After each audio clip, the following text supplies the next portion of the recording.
বাংলাদেশি নাকি? আপনি এত রাত্রে বসে রয়েছেন? এই তো ভাইয়া, থাকার জায়গা নাই, থাকার জায়গা নাই। আজকে অনেক দিন হয়েছে বাইরে বাইরে ঘুরতেছি। আমি আজকে 3 মাস হয়েছে সৌদি আরবে আসছি। দালালে আইনা আমারে কাজও দেয় না, কিছু না। এক জায়গায় কাজও গেছি, 1 মাস হয়েছে কামের টাকাও দেয় না।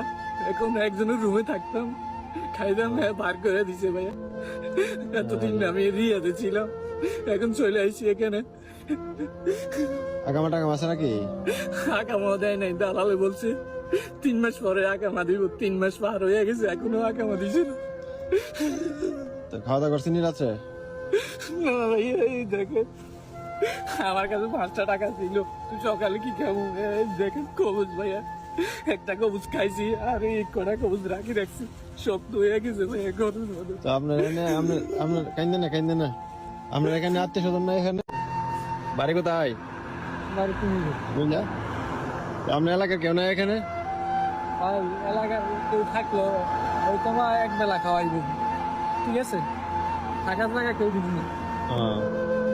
এই দেশে ভাই কাজ আছে, কাজ থাকলে বেতন নাই, কাজ করে বেতন নাই না। বুঝতে আছে কি করবো ভাই, বুঝছেন ভাই? ভাই সৌদি আরব কি কম ভাই, আমরা বাংলাদেশের মানুষ তো মনে করেন বুঝেন, আপনার এই ফাইল ফাল্লাই আলি সৌদি আরব তো ঠিক আছে। এই আমি একটা রেস্টুরেন্ট